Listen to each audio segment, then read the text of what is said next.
ఆంధ్రప్రదేశ్లో చంద్రబాబు నాయుడు అంటే ఎన్డీఏ ప్రభుత్వం అధికారంలోకి వచ్చి దాదాపు ఏడాది కావస్తుంది. ఏడాది అంటే అసెస్మెంట్ వేసుకోవాల్సినటువంటి టైంగానే చూడాలి. అమరావతి పనులు మళ్లీ పట్టాలకెక్కాయి. పోలవరం ప్రాజెక్టు పనులు కూడా వేగంగా సాగుతూ ఉన్నాయి. ఈ నేపథ్యంలో అసలు రాష్ట్ర ప్రభుత్వ పనితీరుపై ప్రజలు ఏమనుకుంటున్నారు?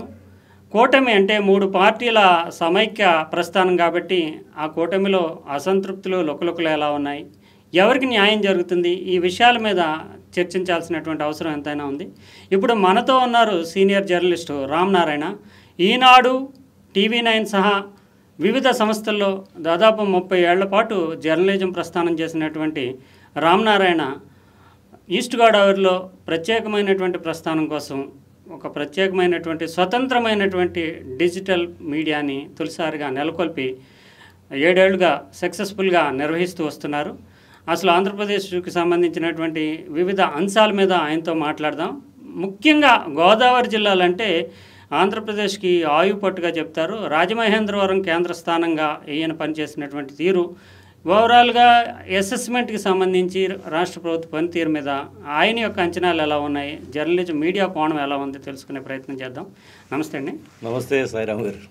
రామనారాయణ గారు, ఇప్పుడు ఏడాది రాజమండ్రి అంటే అన్నిటికీ టర్నింగ్ పాయింట్, పొలిటికల్గా కానీ, ప్రభుత్వ పరంగా కానీ, పథకాల పరంగా కానీ, సెంటిమెంట్ పరంగా కానీ. ఇప్పుడు అక్కడ నుంచి చూస్తే కనుక బీజేపీ నాయకురాలు, రాష్ట్ర అధ్యక్షురాలు అక్కడ నుంచి ప్రాతినిధ్యం వహిస్తున్నారు. జనసేనకి ఉభయ గోదావరి జిల్లాలు అనేవి హార్టు. తెలుగుదేశం పార్టీకి ఏ కార్యక్రమం మొదలెట్టినా అక్కడే సెంటిమెంట్గా నాంది ప్రస్థానం చేస్తారు. ఆ తీరు ప్రత్యేకించి మీరు గోదావరి జిల్లాలో విస్తృతంగా చూశారు. అదే సమయంలో రాష్ట్ర రాజకీయాలను కూడా అధ్యయనం చేశారు పెద్ద సంస్థల్లో భాగస్వామిగా. ఇప్పుడు ఏడాది తర్వాత చంద్రబాబు నాయుడు ప్రభుత్వం అంటే కూటమి ప్రభుత్వాన్ని ప్రజలు ఎలా చూస్తున్నారు? అసలు అంచనాలు అందుకోగలిగింది ఆ ప్రభుత్వం? ఓవరాల్గా మీ ఆస్పెక్ట్ ఏంటి? మీడియా వెర్షన్ ఎలా ఉంది? చంద్రబాబు నాయుడు గారు విజనరీ లీడర్గా ఉభయ తెలుగు రాష్ట్రాల్లో కూడా నోటెడ్, అంటే విభజనకు ముందు కానీ తర్వాత కానీ ఆయన గతంలో ఏదైనా తలపెట్టినప్పుడు విజన్ 2020 అని, లేకపోతే ఇప్పుడు మళ్ళీ 2047 అని ఇట్లా కార్యక్రమాలు తీసుకుంటారు. అప్పటికప్పుడు ఆయన చేసిన పనులు కానీ, లేకపోతే శ్రీకారం చుట్టిన కార్యక్రమాలు వెంటనే ప్రజల్లో కనిపించకపోవచ్చు. అట్లా లాంగ్ రన్లో ఒక 20 ఏళ్ళ తర్వాత, 15 ఏళ్ళ తర్వాత, 30 ఏళ్ళ తర్వాత దాని కార్యరూపం దాల్చి అప్పుడు అందరూ మాట్లాడుకునే పరిస్థితి ఉంటుంది. కాకపోతే ఇప్పుడు ఉన్న ట్రెండ్ ఏంటంటే, ఇప్పుడు మీరు చూసారు డిజిటల్ యుగం నడుస్తుంది. క్షణంలో వార్త మారిపోతుంది. మనం సెల్ తీసి ఇలా ఒక వార్త చూసేటప్పటికి ఇంకో వార్త సెకండ్కి మారిపోతున్న రోజులు. ఫలితాలు వెంటనే కోరుకుంటున్నారు ప్రజలు. వెంటనే ఒక 5 ఏళ్ళు టెన్యూర్లో ఆయన అమరావతి నిర్మించలేకపోయాడని చెప్పి ఆయన మీద తీవ్రమైన అసంతృప్తి, చాలా ఆందోళన కూడా వ్యక్తమైంది. తర్వాత వెంటనే నేనే వస్తాననుకుని ఆయన ఆలోచనతో కావచ్చు, లేకపోతే కొంచెం ఆలస్యం, అనేక రకాల సమస్యలు, భూ సమస్యలు అన్నీ ఉంటాయి కాబట్టి కార్యరూపం దాల్చి అమరావతి నిర్మాణం అనేది కొంత ఆలస్యం కావడం, తర్వాత ఆయన ప్రభుత్వం రాకపోవడం, దానివల్ల జరిగిన పరిణామాలు మీకు కూడా తెలుసు. నేను ఈ నేపథ్యంలో అంటే ప్రజలకి 5 ఏళ్ళులో ఒక శాశ్వతమైన భవనాలు 1-2 నిర్మించి ఉంటే కనుక అమరావతి రాజధాని అనే సబ్జెక్టు ఒక వైసీపీ గవర్నమెంట్కి 3 రాజధానులకి తీసుకువెళ్ళే అవకాశం లేకుండా చేసేది. ఆ అవకాశం ఆయన కల్పించినట్టయింది. రాష్ట్రం గందరగోళంలో పడింది. మొత్తానికి రాజకీయాలన్నీ అమరావతి చుట్టూ తిరిగాయి. ఇది అందరికీ తెలిసింది. ఆ తర్వాత 5 ఏళ్ళు వచ్చిన వైసీపీ ప్రభుత్వం సంక్షేమ పథకాలే వాళ్ళ పార్టీకి శ్రీరామరక్షగా భావించి 100% సంక్షేమ పథకాల బాటనే పట్టి అభివృద్ధి మాట పూర్తిగా మర్చిపోయారని అందరూ అనుకునే పరిస్థితిలో మళ్ళీ తెలుగుదేశం పార్టీ వచ్చింది. పూర్తిగా సంక్షేమం నాకు ఓట్లు తీసుకుంటే నాకు ఒక డౌట్ ఏంటంటే, ప్రజలు హై ఎక్స్పెక్టేషన్స్ అంటే 151 స్థానాలు అప్పట్లోని వైసీపీకి ఇచ్చారు. ఇప్పుడు చూస్తే కనుక 164 స్థానాలతో కూటమి వచ్చింది. అంటే ఎక్స్పెక్టేషన్స్ ఎక్కువగా ఉంటాయి.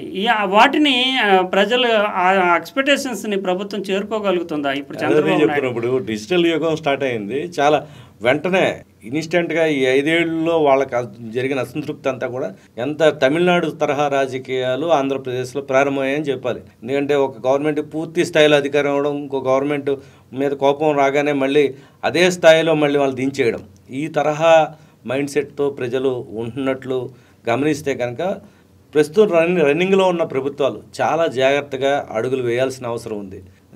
ట్రెండ్ మారింది.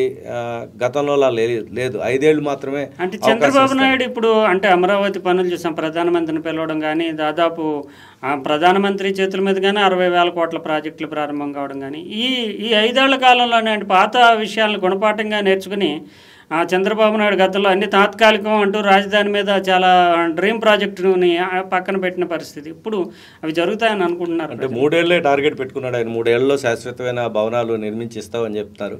గత అనుభవాల నుంచి ఖచ్చితంగా పాఠాలు నేర్చుకుంటారు కాబట్టి రాజధాని అంశం మళ్ళీ ప్రజల్లో చర్చకి దారి తీయకుండా ఆయన శాశ్వత నిర్మాణాలే చేపట్టే అవకాశం ఉంది. కేంద్రంలో ఈయన మద్దతుతో కొనసాగుతున్న మోడీ ప్రభుత్వం ఉన్న నేపథ్యాన్ని మనం గమనిస్తే కనుక ఖచ్చితంగా నిధులు కూడా సహకారం అందుతుంది.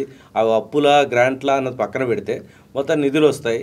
ఈ 5 ఏళ్ళ లోపల ఈ టెన్యూర్లో అవి పూర్తయితే కనుక ఈయన అనుకున్న లక్ష్యాల మేరకు అక్కడ విద్యా ఉపాధి అవకాశాలు పెరిగి మళ్ళీ రాష్ట్రం జనరేట్ అవుతుంది కాబట్టి పెట్టిన ఖర్చును వెనక్కి తీయచ్చు అన్నది చంద్రబాబు నాయుడు గారి ఆలోచన. ఆ ఆలోచన కార్యరూపం దాలిస్తే మాత్రం మళ్ళీ తెలుగుదేశం పార్టీకి భవిష్యత్తుకి ఎలాంటి డోకా ఉండదు. అంటే ఇప్పుడు జగన్మోహన్ రెడ్డి కావచ్చు, ఇతర పార్టీలు కావచ్చు, రాజకీయం ఎక్కడో చేస్తూ ఉంటారు. 3 రాజధానులు అనే దాంట్లోనే ప్రాంతీయ సమతుల్యత 3 చోట్ల అనేది. ఇప్పుడు అమరావతి మీద ఎక్కువ ఫోకస్ కనిపిస్తూ చంద్రబాబు నాయుడు అమరావతికే చేస్తున్నాడు, అమరావతిలోనే 1,00,000 కోట్లు పెడుతున్నాడు, మిగతా ప్రాంతాలను నిర్లక్ష్యం చేస్తున్నాడు అనే భావన ప్రజల్లోకి వెళ్లేందుకు అవకాశం లేదా? అంటే ఖచ్చితంగా ఉంటుంది. అదే స్లోగన్తో 2019లో వైసీపీ అధికారంలోకి వచ్చింది. కేవలం అమరావతిని రియల్ ఎస్టేట్ వ్యాపారం కోసం వినియోగించుకుని వాళ్ళు ముందే భూములు కొని ఇదంతా చేస్తున్నారు తప్ప రాష్ట్ర అభివృద్ధిని దృష్టిలో పెట్టుకొని చేయట్లేదు అనేది వారు బాగా ప్రజల్లోకి బలంగా సోషల్ మీడియా ద్వారా కావచ్చు, వాళ్ళ సొంత మీడియా ద్వారా తీసుకువెళ్ళగలిగారు. ఆ మైండ్ సెట్ కూడా జనాన్ని మార్చగలిగారు. ఇప్పుడు చంద్రబాబు నాయుడు గారు ముందు మీరన్న చాలా ఇంపార్టెంట్ క్వశ్చన్, ఈ వికేంద్రీకరణ అభివృద్ధి అన్నది చాలా ఇంపార్టెంట్. ప్రతి జిల్లాను ఒక మోడల్గా అభివృద్ధి చేయాల్సిన అవసరం ఉంది. ఆ దిశగా ఆయన అడుగులు వేయాలి. ఇప్పటికే కొన్ని లక్ష్యాలు నిర్ణయించుకున్నారు. విశాఖని ఆర్థిక రాజధానిగా చేస్తాము, దాన్ని గ్రోత్ సెంటర్గా చేస్తామన్నారు. తిరుపతిని అలాగా 2-3 ప్రాంతాలు, కర్నూలు, ఇవన్నీ కూడా చేయడానికి ఆల్రెడీ నిర్ణయించుకున్నారు. హైకోర్టు తాత్కాలిక హైకోర్టు కూడా ఒకటి కర్నూలులో నెలకొల్పడానికి చంద్రబాబు నాయుడు గారు కూడా నిర్ణయం చేసుకున్నారు. మంచిదే. దీంతోపాటు టాటా వాళ్ళతో వీళ్ళు టైఅప్ అయ్యి ఇటీవల కాలంలో రాజమండ్రి లాంటి ప్రాంతాల్లో కూడా ఇన్నోవేషన్ హబ్స్ తీసుకురావడం జరిగింది. ప్రధానమైన 4 కేంద్రాల్లో టాటా ఇన్నోవేషన్ నియోజకవర్గం బేస్డ్, జిల్లా బేస్డ్గా కొన్ని లేకపోతే ఇంపార్టెంట్ ప్లేస్లు రాష్ట్రం నలుమూలలా అభివృద్ధి చెందని 4-5 ప్రాంతాలు ప్రస్తుతం అయితే ఎంపిక చేశారు. అక్కడ పారిశ్రామిక శిక్షణ తరగతులు కానీ, పరిశ్రమలు పెట్టేవాళ్ళు కొత్తగా ఆలోచనలతో ముందుకు వచ్చి ఈ స్టార్టప్ కంపెనీలు ఎవరైతే పెట్టదలుచుకున్నారో వాళ్ళని ప్రోత్సహించడానికి వీలుగా చాలా వేగంగా స్టెప్స్ అయితే తీసుకుంటున్నారు. అది ఒక రకంగా అభినందనీయం.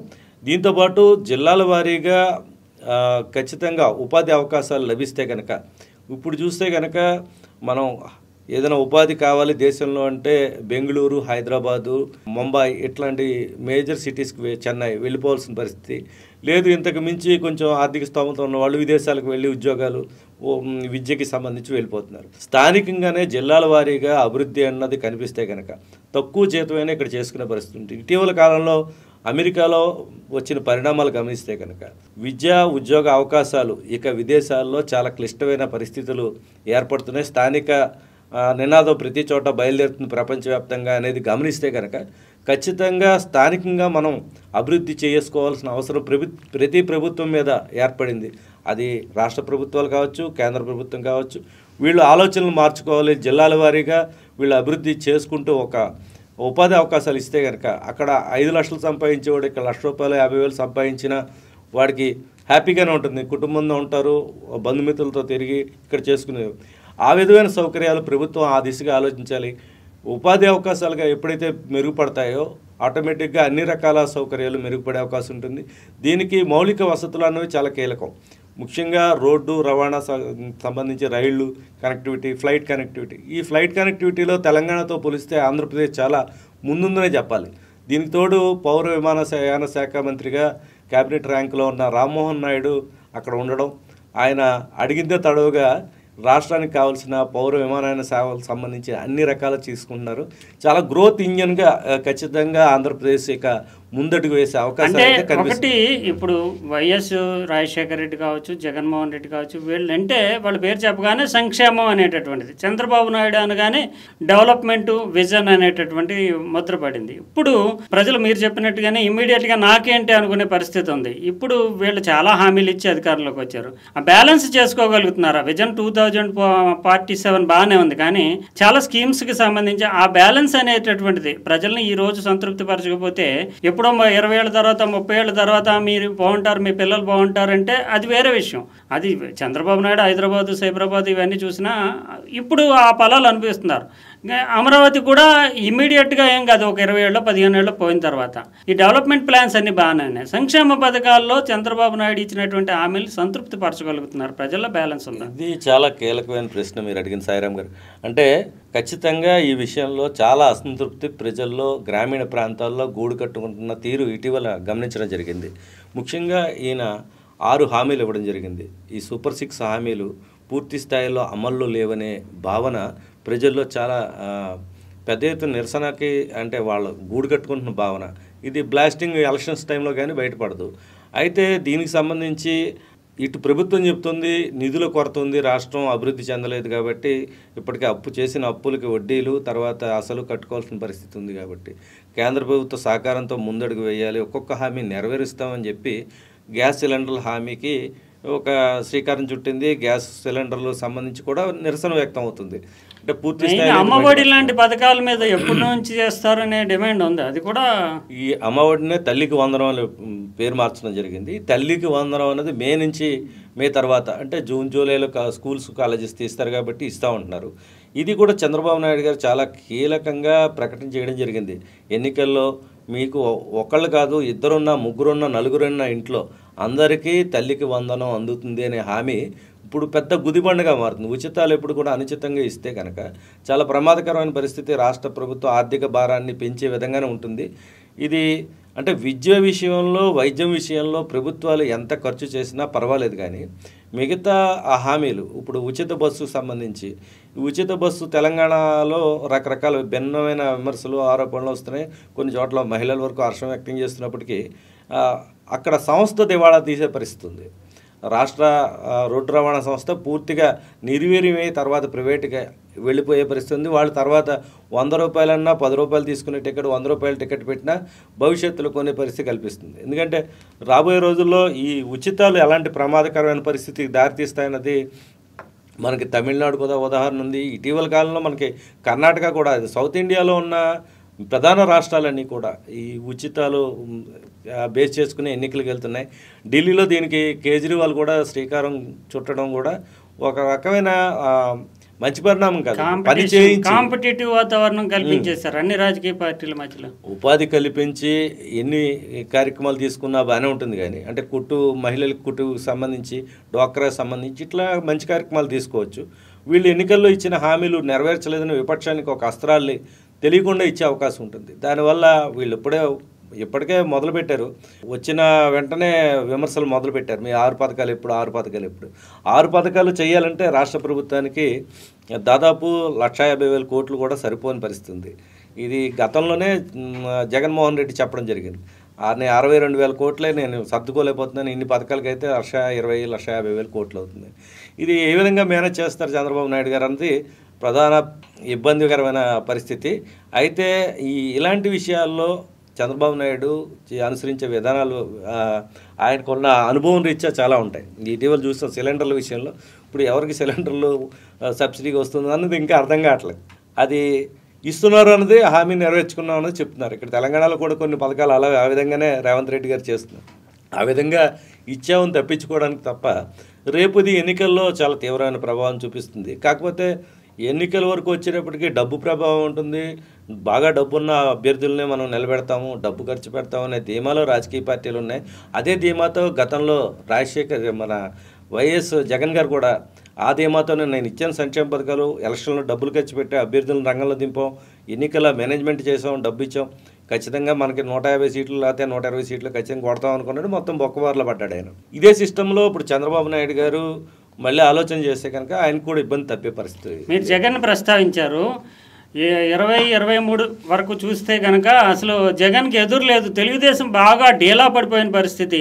అసలు తెలుగుదేశం ముందుకెళ్తుందా, కార్యకర్తలు వచ్చి బయటకు వచ్చి ఏదైనా పార్టీ ఆందోళనకు పిలిపిస్తే పాల్గొనే పరిస్థితి లేదు. అటువంటి స్థితి నుంచి ఏది టర్నింగ్ పాయింట్ అయింది అంటే తెలుగుదేశానికి అసలు ఎన్నికల్లోకి వెళ్ళడమే సాహసం అనుకునేటటువంటి పరిస్థితుల్లో ఏ పరిణామాలు టర్నింగ్ పాయింట్? అక్కడ పెట్టినటువంటి మహానాడు టర్నింగ్ పాయింట్ అయిందా, లేదా చంద్రబాబు నాయుడుని అరెస్ట్ చేసి రాజమండ్రి జైల్లో పెట్టారు? ఏది మీ అంచనా ప్రకారం? ఎందుకు అంటే అంత 2023 ఆల్మోస్ట్ చివరి వరకు కూడా జగన్కి ఎదురు లేదనుకున్నారు అందరూ. రాజకీయ విశ్లేషకులు, మీడియా కూడా చంద్రబాబు నాయుడుని ఎగ్గడం అనేది సాధ్యం కాదు, పోరాటం చేస్తాడు చంద్రబాబు అని. కానీ ఎంత అనూహ్యమైన విజయం వచ్చింది. అంత అనూహ్యమైన విజయం రావడానికి ఏంటి అసలు కారణం? టర్నింగ్ పాయింట్ ఏది అనుకుంటున్నారు మీరు? మహానాడు రాజమండ్రిలో పెట్టకపోవడం అన్నది సమస్య కదా. ఎన్టీ రామారావు సమయం నుంచి మినీ మహానాడు అని రాజమండ్రిలో పెట్టడం, అంతకుముందు ఒకసారి చంద్రబాబు నాయుడు గారు కూడా చేశారు అధికారంలో ఉన్నప్పుడు.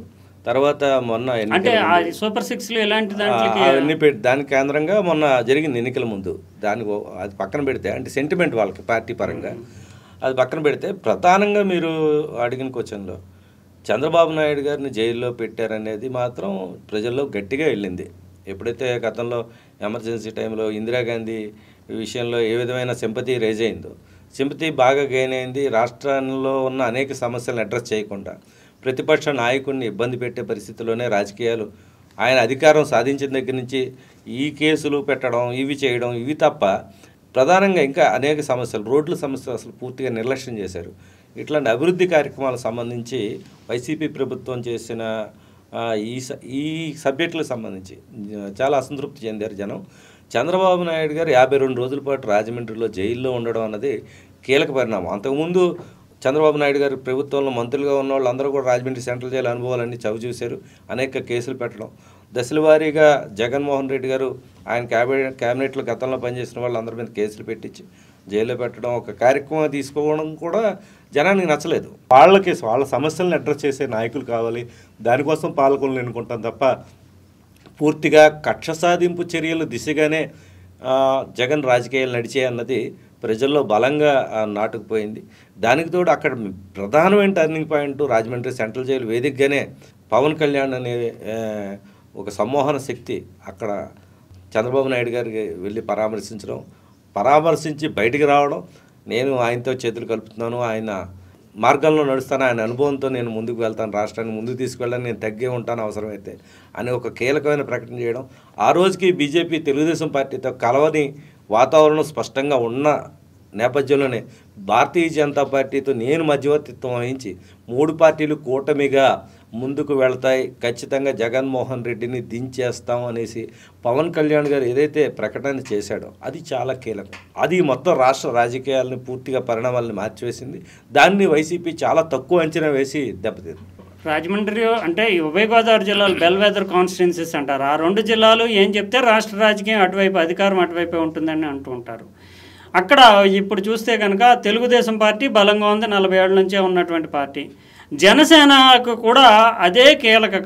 సామాజిక వర్గాల పరంగా చూస్తే ఆ ప్రాంతాల్లో ఆ 2 జిల్లాలే జనసేనకి ప్రాణం, ఆయువు పట్టు లాంటివి.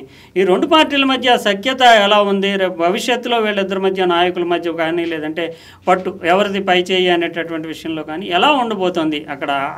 అది చాలా సమస్య, రాజకీయ సమస్యగా మారుతుంది. సాయిరామ్ గారు, ఇక్కడ జనసేన, తెలుగుదేశం పార్టీ, భారతీయ జనతా పార్టీ అధినాయకుల లెవెల్లో చాలా సమన్వయం కనిపిస్తుంది.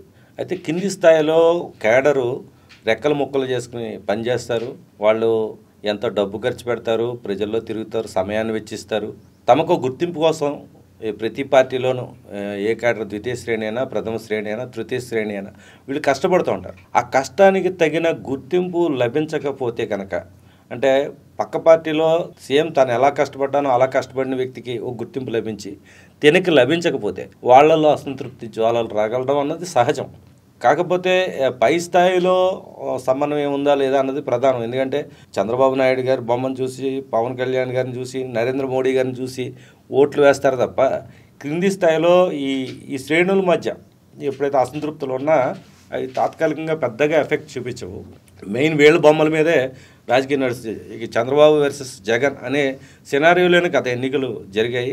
ఎవరు ఉండాలి అనే కాన్సెప్ట్లోనే ప్రజలు ఓట్లు వేశారు. అంటే తెలుగుదేశంలో ఉభయ గోదావరి జిల్లాలో తెలుగుదేశానికి కూడా చాలా పట్టుగానే ఉన్నాయి. మొదటి పవన్ కళ్యాణ్ జనసేన అంటే ఇటీవల కాలంలో వచ్చిన పార్టీ. అది ఇప్పుడు తెలుగుదేశం వర్గాలు తమకి ప్రాతినిధ్యం లభించట్లేదు, నామినేటెడ్ పదవుల్లో కానీ ఇతరత్ర పదవుల్లో కానీ తగినంత ప్రాముఖ్యం లభించట్లేదు అని అసంతృప్తి ఉన్నాయనే వాదన ఉంది. దీన్ని ఎలా చూస్తారు? అంటే తెలుగుదేశం పార్టీలో అన్ని వర్గాలు కాదండి.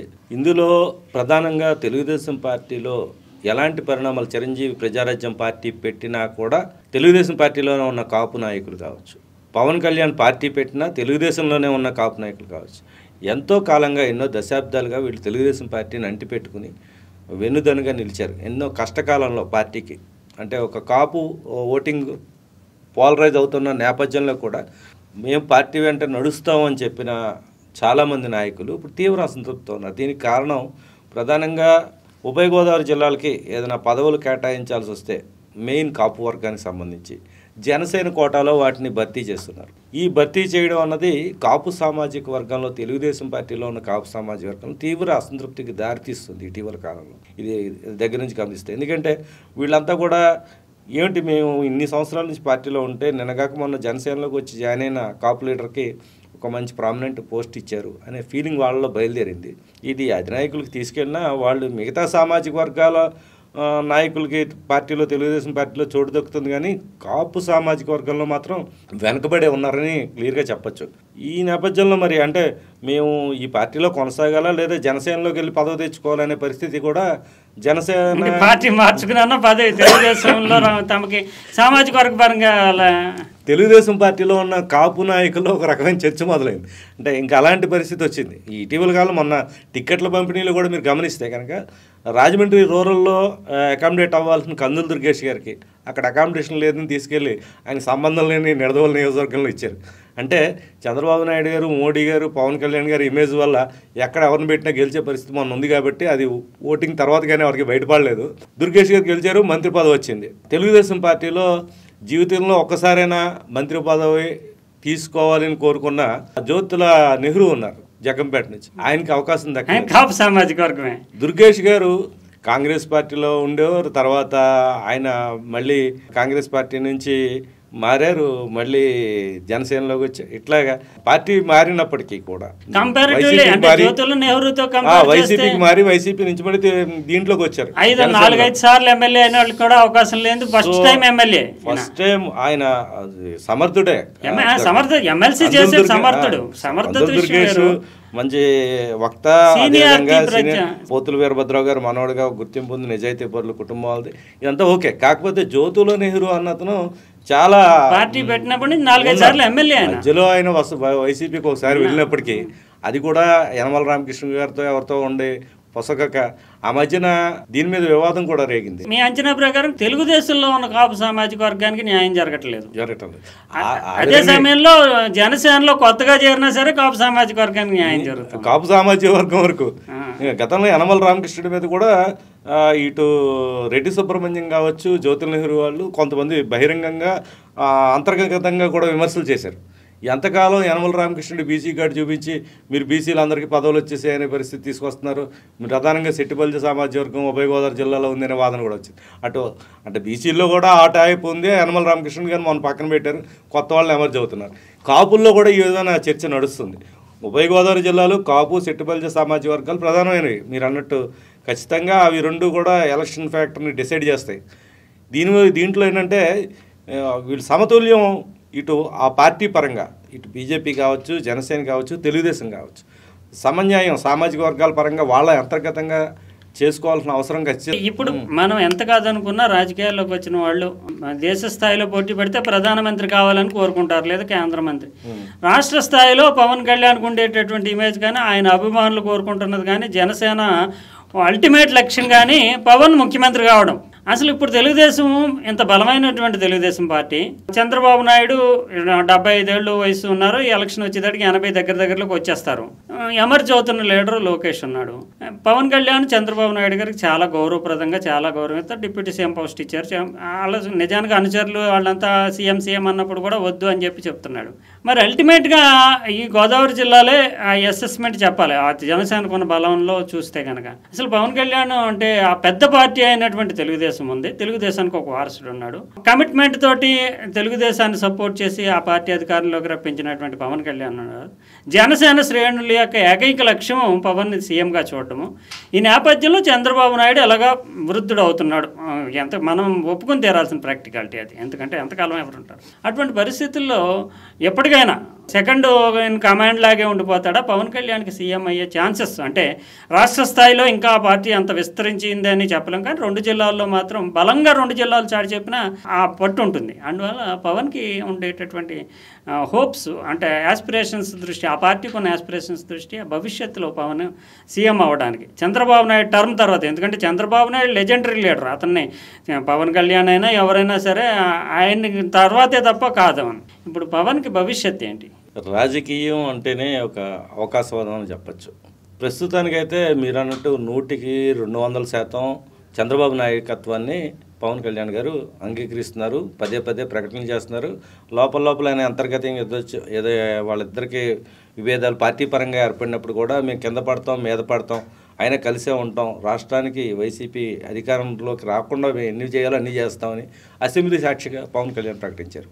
మరోవైపు లోకేష్ భావినాయకుడు తెలుగుదేశం పార్టీకి, చంద్రబాబు నాయుడు తర్వాత ఆయన ఖచ్చితంగా లోకేష్ గారు లీడర్షిప్ తీసుకోవాల్సిన పరిస్థితి. ఈ నేపథ్యంలో చిన్న ఇబ్బందులు ఉన్నాయి. అయినప్పటికీ పవన్ కళ్యాణ్ గారు గతంలోగా అంటే 2009లో ప్రజారాజ్యం పెట్టినప్పుడు పంచెలు కూడా తీసుకొడతాం అట్లాంటి పంచ్ డైలాగులు వేశారు. 2014లో ఆయన జనసేన పెట్టినప్పుడు కూడా అనేక విధమైన స్టేట్మెంట్స్, అంటే యువత ఎక్కువ ఫాలో అవుతుంటారు కాబట్టి ఆ పార్టీకి వాళ్ళ జోష్ నింపడానికి. 2019లో ఆయన చేసిన ప్రకటనలు ఇవన్నీ చూస్తే కనుక 2024 ఇప్పుడు మెచ్యూరిటీ సాధించిన లీడర్గా ఎమర్జ్ అయ్యాడు. ఇంచుమించుగా పవన్లో కొంత పొలిటికల్ మెచ్యూరిటీ వచ్చింది. ఆయన అధికారం ఎప్పుడు దక్కాలి అని రాసి పెట్టుంటే అప్పుడు జరుగుతుంది. దానికి సర్జికల్ స్ట్రైక్ చేయడానికి ఆయన రెడీ అవుతున్నారు. కాకపోతే ఇప్పుడేమి ఆ విధమైన సిచ్యువేషన్ బయటకు కనిపిస్తే తెలుగుదేశం పార్టీ మొత్తానికి వాళ్ళకున్న రాజకీయ అనుభవం రీత్యా జనసేనను భూస్థాపితం చేసే అంత శక్తి సామర్థ్యాలు ఆ పార్టీకి ఉంటాయి కాబట్టి క్రింది స్థాయిలో ఆ పార్టీ నిర్మాణం జరగలేదు. జనసేనకి కేవలం ఒక సామాజిక వర్గాన్ని నమ్ముకుని ముందుకు వెళ్ళలేమన్నది ఆ రిజల్ట్ ప్రజారాజ్యం పార్టీ ఫలితంతో తేలిపోయింది. తర్వాత జనసేన 2014లో కలిసి సీట్లు పొందకుండా ఉండడం, 2019లో వివిధ పార్టీలతో పొత్తు పెట్టుకుని చతికిలు పడడం, 2024లో తెలుగుదేశం పార్టీలతో కలిపి అపూర్వ విజయం 100% స్ట్రైక్ రేట్ సాధించడం. ఈ ఈక్వేషన్స్ అన్ని చూస్తే కనుక రాజకీయం అనేది అవకాశవాదంగానే దాన్ని వినియోగించుకోవాలనే స్ట్రాటజీలో ఆయన వెళ్తున్నాడు.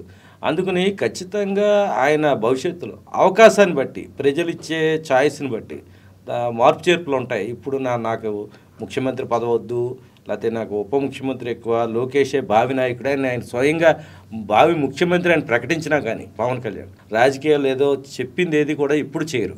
రాజకీయాల్లో అవకాశం ఎప్పుడు దొరికితే అప్పుడు ఖచ్చితంగా ఆ సీటు మీద ఆశిస్తారు. ఎప్పటికైనా జనసేన కోరుకుంటున్నది అది, జనసేన శ్రేణులు రోజు కోరుకునేది అదే. పవన్ కళ్యాణ్ కోరుకోవచ్చు, కోరుకోకపోవచ్చు.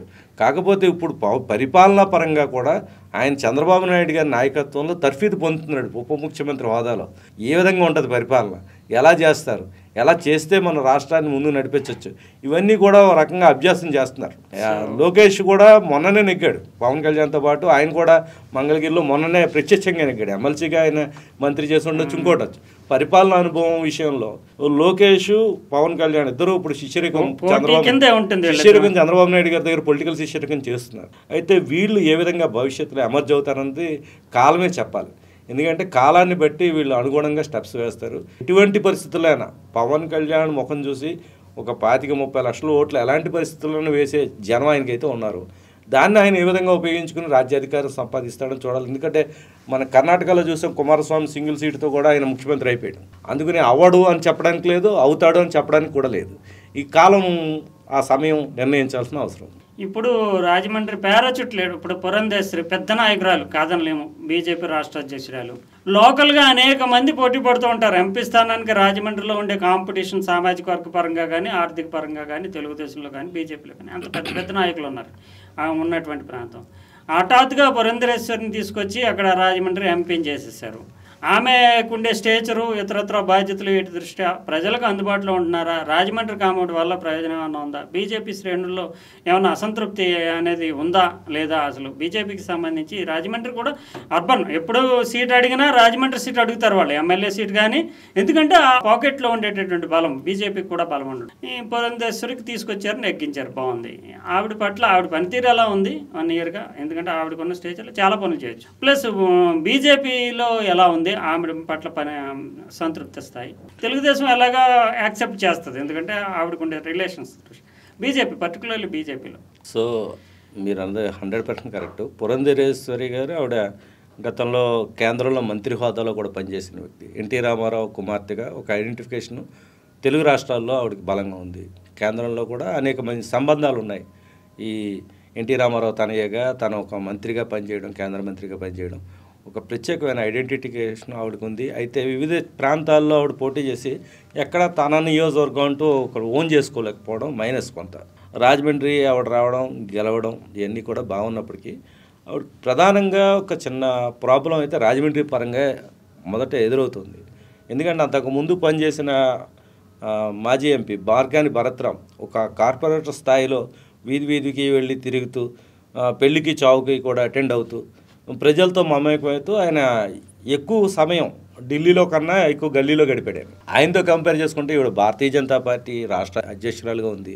దాంతోపాటు కేంద్రంలో కీలకమైన బాధ్యతలు ఇటు రాష్ట్ర ప్రభుత్వ పరంగా, పార్టీ పరంగా తీసుకోవాలి. వివిధ రకాల సమస్యలు ఆవిడకున్నాయి. అంటే అంత టైంని రాజమండ్రి నియోజకవర్గంలో బీజేపీ శ్రేణులు యాక్సెప్ట్ చేస్తున్నారు ఆమెని. బీజేపీ శ్రేణులు ఎందుకంటే నెగ్గే అవకాశం ఉన్న టైం అది. గతంలో చాలాసార్లు రాజమండ్రి నుంచి ఎస్బీపీకే సత్యనారాయణ లాంటి వాళ్ళు బీజేపీ నుంచి అక్కడ ప్రాతినిధ్యం వహించి కేంద్ర మంత్రులు కూడా అయ్యారు, అగ్రికల్చర్ శాఖ మంత్రులుగా. బీజేపీ అవకాశం ఉన్నప్పుడు వచ్చి పురంధేశ్వరికి కూర్చున్నారు. బీజేపీ శ్రేణులు అక్కడ ఓకే చేస్తున్నాయా? అంటే ఇక్కడ పాత బీజేపీ, కొత్త బీజేపీ అనేది ఉంటుంది. ఈ సమస్యల్లో కొన్ని ఉన్నప్పటికీ కూడా ఆవిడ బీజేపీ శ్రేణులు అందరితో కూడా మమేకమయ్యారు. దానికి తోడు ఆవిడకి లోకల్గా ప్రధానంగా సోమవీర్రాజు ఆ సీటు ఆశించారు, రాజమండ్రి పార్లమెంట్ సీటు. ఆయన్ని పక్కన పెట్టి పురంధరేశ్వరి గారికి అధిష్టానం టిక్ పెట్టింది. మెయిన్ ఆయన వర్గం నుంచి కొంత ఇది ఉంటుంది అనుకుంటే ఇటీవల కాలంలో ఆయనకి ఎమ్మెల్సీ పదవి ఇవ్వడం వల్ల కూడా 2 వర్గాలు కలిసే ఉమ్మడిగా పనిచేస్తున్నాయి. ఎందుకంటే పార్లమెంట్ సభ్యురాలుగా ఆవిడని ఉపయోగించిన పార్టీ అధ్యక్షురాలుగా ఉంది. ఖచ్చితంగా సమన్వయం చేసుకుని వెళ్తేనే ముందుకు వెళ్తారు పార్టీలో. అందుకని సోమవీర్రాజు గారు కూడా 2 అడుగులు వెనక్కి వేసి ఉన్నందుకే ఆయనకి ఎమ్మెల్సీ పదవికి కూడా టిక్ వచ్చినట్లు తెలుస్తుంది. ఎందుకంటే తెలుగుదేశం పార్టీ కూడా ప్రధానంగా అడ్డు చెప్పకుండా ఉండాలి కాబట్టి ఆ విధంగా పురంధరేశ్వరి గారితో కోఆర్డినేషన్ చేసుకుంటున్నారు కాబట్టి ఆ పదవిని దక్కించుకోగలిగాడు అన్నది నా అభిప్రాయం. సోమవీర్రాజు గారు నిజానికి భారతీయ జనతా పార్టీ సంబంధించి కీలకమైనటువంటి నాయకుడు. తెలుగుదేశం గతంలో తెలుగుదేశం ప్రభుత్వం హయాంలోనే ఆయనకి ఎమ్మెల్సీ ఇచ్చారు ఒకసారి, తొలిసారి. ఆ ఎమ్మెల్సీ పదవిలో ఉండగానే వైఎస్ఆర్ కాంగ్రెస్ పార్టీ అధికారంలోకి వచ్చింది. జగన్మోహన్ రెడ్డి అధికారంలోకి వచ్చిన తర్వాత ఆయన జగన్మోహన్ రెడ్డికి అనుకూలంగా తెలుగుదేశం పార్టీ ప్రతిపక్షంలోకి వెళ్ళినా కూడా ప్రతిపక్షమైన తెలుగుదేశాన్నే విమర్శిస్తూ, చంద్రబాబు నాయుడుని విమర్శిస్తూ తీవ్రంగా జగన్మోహన్ రెడ్డిని సపోర్ట్ చేసే విధంగా ఆయన ప్రకటనలు చేశారు. ఆయన పర్టికులర్లీ ఆయన అధ్యక్ష కాలం అంతా కూడా చంద్రబాబు నాయుడుకి వ్యతిరేకంగానే పోరాటం చేశారు అనేటటువంటి వాదన. అయినప్పుడు మళ్ళీ కూటమి ప్రభుత్వం అధికారంలోకి వచ్చిన తర్వాత సోమవీర్రాజు ఎలా టికెట్ తెచ్చుకోగలిగారు? అదే చంద్రబాబు నాయుడు అదే పార్టీ సపోర్ట్ చేసి ఆయన్ని ఎమ్మెల్సీ చేయాల్సి వచ్చింది. అసలు సోమవీర్రాజుకు ఉండే ఈక్వేషన్స్ ఏంటి, ఎలా తెచ్చుకోగలిగారు? ఒకటి మాత్రం అంటే లోతుగా గమనించలేదు అందరూ ఇక్కడ. సోమవీర్రాజు గారు మీరు చెప్పినట్లు 100% ఆనాడు వైసీపీ గవర్నమెంట్కి అనుకూల వాతావరణం కల్పించే విధంగానే వ్యాఖ్యలు కానీ చేష్టలు కానీ ఉన్నాయన్నది అందరికీ తెలిసిన విషయం. ఆ విషయం తెలుగుదేశం మీడియా వాళ్ళంతా తెగ ట్రోల్ చేసేవారు. ఇటీవల పదవి వచ్చిన తర్వాత కూడా ఆయన ట్రోల్ చేసిన సందర్భం ఉంది. అయితే ఆయన 100% ఆయనకి దాదాపుగా నాకు పాత్రికేయ రంగంలో వచ్చిన దగ్గర నుంచి దాదాపు 3 దశాబ్దాలుగా నేను గమనించింది ఆయన పార్టీ లైన్ మనిషి. పార్టీ ఏది ఆదేశిస్తే దానికి ఈటు దాటకుండా నడిచే వ్యక్తి సోమవీర్రాజు. పార్టీ ఆదేశాల ప్రకారమే ఆయన ప్రవర్తన జరిగి ఉండవచ్చు అన్నాడు. అంటే ఆయన అప్పుడు కొంచెం సానుకూలంగా ఉండడంలో అప్పుడు బీజేపీ కూడా వైసీపీ పట్ల సానుకూలంగా ఉందని అనుకోవచ్చు. కేంద్ర నాయకత్వం ఆదేశించిన విధంగానే సోమవీర్రాజు గారు అక్కడ నడుచుకున్నారు అన్నది నా బలమైన నమ్మకం. దాని గురించే ఆయనకి అప్పుడు ఎమ్మెల్సీ ఇచ్చారు. తర్వాత ఆయనకి వచ్చే మంత్రి పదవిని మన తాడేపల్లిగూడెం స్వర్గీయ మాణిక్యాలరావు గారికి ఇప్పించారు ఈయన. అంటే అప్పటికి ఇంకా ఎమ్మెల్సీ కాలేదు, ముందు మాణిక్యాలరావు గారికి ఇచ్చారు. ఆ తర్వాత ఇప్పుడు మళ్ళీ ఎమ్మెల్సీ ఎలా వచ్చిందన్నది మీరు చాలా కీలకమైన ప్రశ్న. చంద్రబాబు నాయుడు అభ్యంతరం చెప్పలేని పరిస్థితిని ఎలా వచ్చింది? పార్టీ మనిషి కాబట్టి ఆ టికెట్ అనౌన్స్మెంట్ కూడా ఎలా జరిగింది? ముందు లాస్ట్ మినిట్లో మాకు సీటు కావాలి, పక్కన పెట్టండి అని చెప్పారు బీజేపీ నాయకత్వం. అలాగే అనుకున్నారు. అది సోమవీర్రాజు గారికి కేటాయిస్తారని కానీ సోమవీర్రాజు గారికి తెలీదు, అటు తెలుగుదేశం పార్టీ శ్రేణులకి తెలీదు. ఇక గతంలో చూసుకుంటే బాలయోగి నామినేషన్ వేసిన సందర్భం మీకు గుర్తునే ఉంటుంది. లాస్ట్ మినిట్లో ఎర్రనాయుడు గారు కూడా రెడీ అయ్యారు స్పీకర్గా నామినేషన్ వేయడం. యుద్ధ ప్రాతిపదిక మీద గ్రీన్ ఛానల్ ఏర్పాటు చేసి నామినేషను ఇంకొక 1 minute ఉందనగా బాలయోగి గారు అక్కడ రావడం, హైదరాబాద్ నుంచి గ్రీన్ ఛానల్లో, అక్కడి నుంచి ఫ్లైట్ దిగి మళ్ళీ అక్కడ ఢిల్లీలో గ్రీన్ ఛానల్లో నామినేషన్ దాఖలు చేయడం జరిగింది.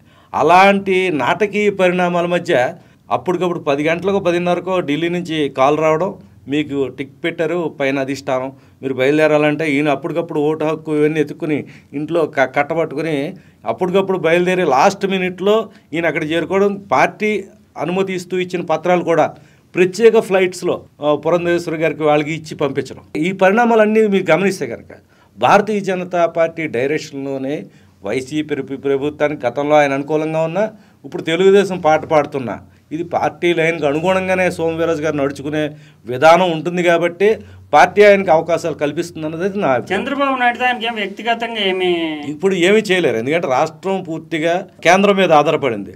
చంద్రబాబు నాయుడు గారి మీద ఆధారపడి కేంద్రం నడవచ్చు, బట్ రాష్ట్రానికి అప్పులు రావాలన్నా గ్రాంట్లు రావాలన్నా ఖచ్చితంగా మోడీ గారు ఇస్తేనే వస్తుంది. మోడీ గారు ఈయన అండర్స్టాండింగ్ ఉంటే కానీ పని అవ్వదు. అందుకు ఖచ్చితంగా ఈయన చేయాల్సిన పని ఈయన ఉంటుంది. వాళ్ళు అడిగింది ఒకటి, కలిసి ఉన్నారు, కేంద్రం నుంచి అనేక రాష్ట్రానికి రావాల్సినవి ఉంటాయి. ఇది ఈ ఈక్వేషన్స్లో మొన్న ఇటీవల రాజ్యసభ సీటు కూడా ఆ విధంగానే వాళ్ళ పార్టీ కేడర్ కేటాయించుకున్నారు, మీరు కూడా చూస్తుంటారు. అంటే ఈ లైన్లోనే ఇప్పుడు వాళ్ళు ఏంటంటే ప్రత్యక్షంగా కోట్లు ఖర్చు పెట్టి మన పార్టీని ఎవరున్నా అధికారంలో ఉన్నా లేకపోయినా ముందుకు తీసుకెళ్లే వ్యక్తులు ఎవరైతే ఉన్నారో వాళ్ళని పరోక్షంగా మనం ఎమర్జ్ చేయాలి, పొలిటికల్ ఎమర్జ్ చేయాలి అని చెప్పి అధిష్టానం నిర్ణయం తీసుకుంది. కాబట్టి ఆ విధమైన కూర్పు కనిపిస్తుంది. కేంద్ర మంత్రిగా అందరూ పురంధరేశ్వరి ఖచ్చితంగా అవుతారు, లేకపోతే సీఎం రమేష్కి ఇవ్వచ్చు, ఇట్లా అనుకున్న నేపథ్యంలో శ్రీనివాస వర్మకి ఇచ్చారు. అంటే మా పార్టీలో ఎట్టి పరిస్థితుల్లో ఏం తేడాలు వచ్చినా కానీ మా పార్టీలో ఉంటాడనుకునే వారికే ఆ పార్టీలో గుర్తింపు ఉంటుంది. అయితే కొత్త వారిని చేర్చుకోవడం, వాళ్ళకి అవకాశాలు ఇవ్వడం, సీట్లు ఇవ్వడం, ఖర్చు పెట్టేవాడికి సీట్లు ఇవ్వడం, వాళ్ళని గెలిపించుకోవడం, ఇవన్నీ బీజేపీ వ్యూహం. పాత బీజేపీకి, వాజ్పేయి అద్వానీ టైంలో ఉన్న బీజేపీకి ఈ బీజేపీకి చాలా తేడా ఉంది. చాణక్య బీజేపీ, అమిత్ షా మోడీ ద్వయం ఎట్లాంటి వాళ్ళని కలిపేసుకుంటారు వాళ్ళ పార్టీలో, ఎవరినైనా బయటికి పంపించేస్తారు. ఇప్పుడు ముఖ్యంగా తెలుగుదేశం పార్టీ అనగానే కమ్మ సామాజిక వర్గం సపోర్ట్ అంటారు.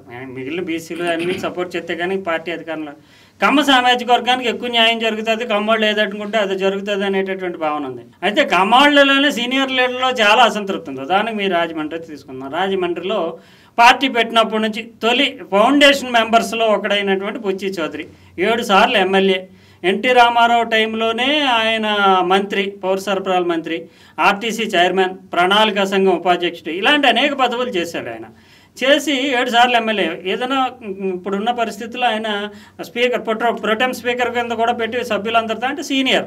అటువంటి సీనియర్కి తెలుగుదేశంలో కేవలం ఒక ఎమ్మెల్యేగా ఉండిపోతాం అనేది అసంతృప్తి కదా కమ్మ సామాజిక వర్గంలో. ఆ జిల్లాలో బుచ్చి చౌదరిని మించిన సీనియర్ లీడర్ ఎవరు నాకు తెలిసి కనిపించరు.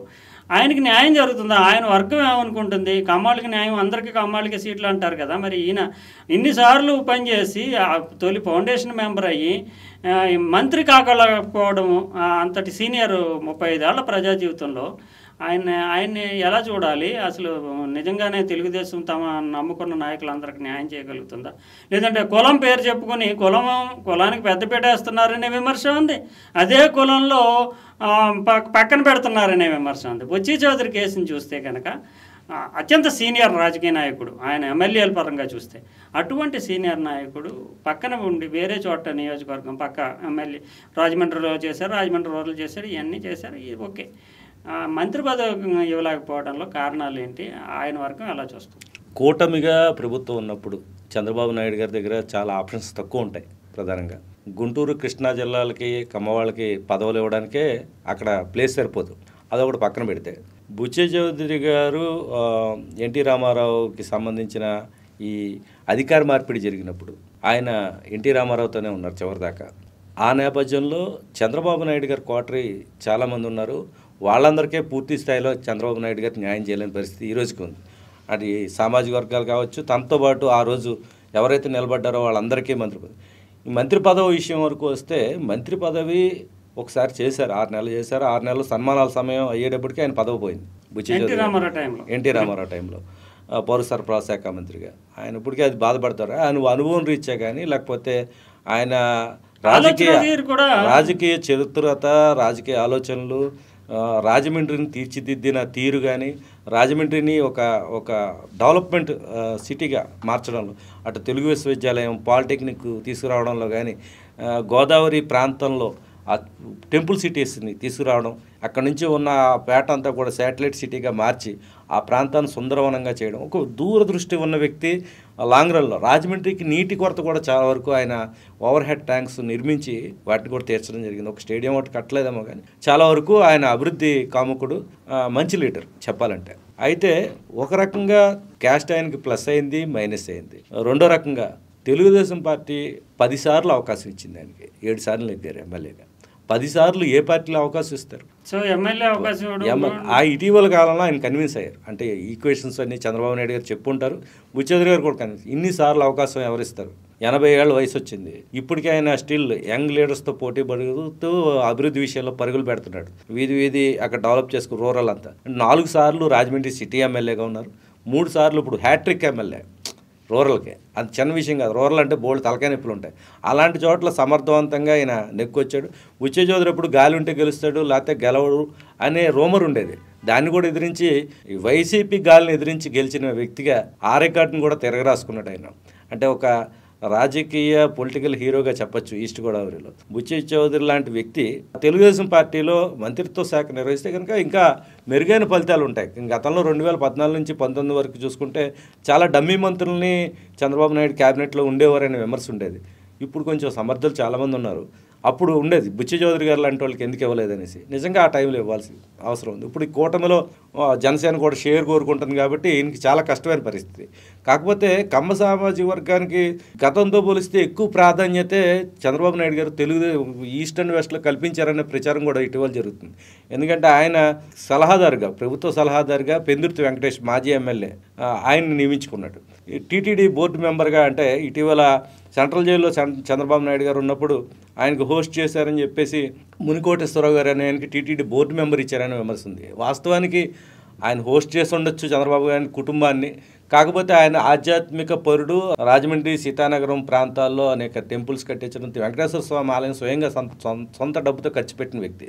ఆ విషయం పక్కన పెడితే ఈ కమ్మ సామాజిక వర్గం అవడంతో అది ఫోకస్ అయింది తప్ప విమర్శలు చెలరాయి. ఇంకా అలా చూసుకుంటే బొడ్డు వెంకటరమణ చౌదరి ఆయన రుడా చైర్మన్ ఇచ్చారు. ఇట్లా వాళ్ళ సామాజిక వర్గానికి చాలా వరకు టికెట్లు మొన్న తగ్గినప్పటికీ సామాజిక వర్గం పరంగా మిగతా క్యాస్టులతో పోలిస్తే వాళ్ళు చాలామంది ఎమర్జ్ అయ్యారు. ఒక బుచ్చి చౌదరి గారి విషయంలో మంత్రి పదవి రాలేదనే అసంతృప్తి, లేకపోతే ఆయన క్వార్టర్లో ఆయనకైతే ఇప్పుడు కొంచెం పోయింది, భ్రమలన్నీ తొలగిపోయి ఇంకా నాకు చాలు, నా జీవితంలో 10 సార్లు వచ్చాయి, ఏ నాయకుడు సాధించాడు 7 సార్లు గెలిచాడు, లేకపోతే 10 సార్లు టికెట్ తెచ్చుకోగలిగాడు వరుసగానే, అదో రికార్డు. అందువల్ల ఆయనకైతే ప్రస్తుతం అయితే అసంతృప్తి లేదు. కానీ వాస్తవానికి ఆయన సేవలను ఉపయోగించుకుంటే, అంత అనుభవం ఉన్న నాయకుడిని సరైన రీతిలో ఉపయోగించుకుంటే బాగుండేది. కాకపోతే లోకేష్ కోటరీ అని ఒకటి తయారవుతుంది ఇటీవల కాలంలో. మీరు గమనిస్తే కనుక యనమల రామకృష్ణ లాంటి సీనియర్ మేధావిని ఎప్పుడు కూడా ఆయన పక్కన పెట్టలేదు.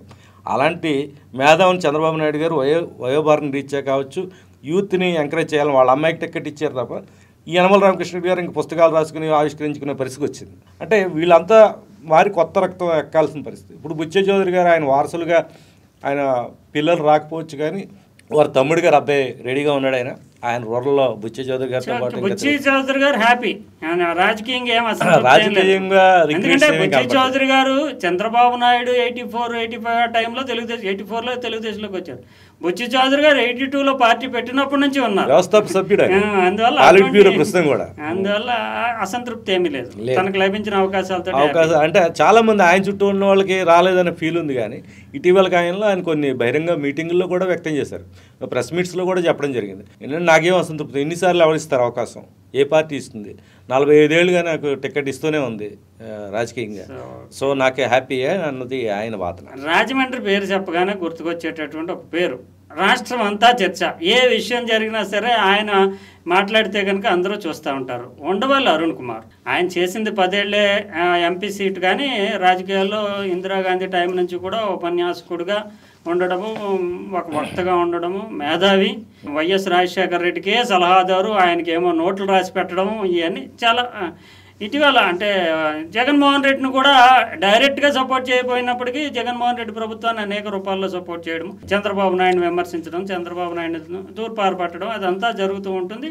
ఇప్పుడు కూడా చంద్రబాబు నాయుడు ప్రభుత్వాన్ని ఏదో రూపంలో విమర్శిస్తూనే ఉంటాడు. ఆయన పాక్షికంగానే ఉంటాడు ఆ విషయంలో.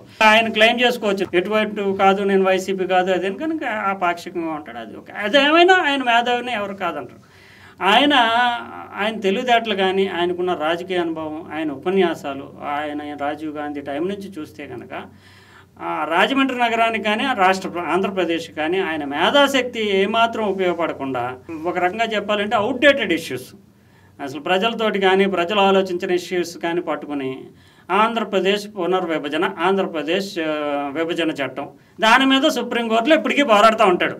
దాన్ని ఒకవేళ తీర్పేట వచ్చినా ఆంధ్రప్రదేశ్కి ప్రయోజనం ఉండదు, తెలంగాణకి ప్రయోజనం ఉండదు.